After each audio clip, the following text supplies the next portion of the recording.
You have no idea the nature of the God we serve. Now, God did not promise na buwas nga tanan multimillionaire na kita. It's something else. You have to learn wisdom, be generous, and you have to manage the resources well. So there's a whole teaching about how to grow and become the person that God is. But never cancel the idea that God provides. God is provider. Abundantly provides. Abundantly. That's why ask. Araw ka, Lord. Ako nag-aaral, mga kabugtuan.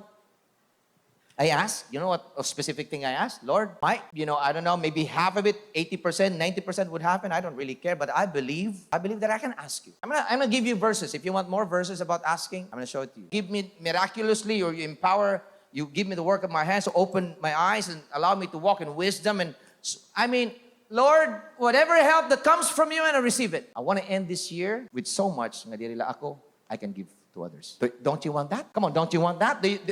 Gusto la ba ning may ikaw la? Or you want God to give you more so that you could be a blessing to other people?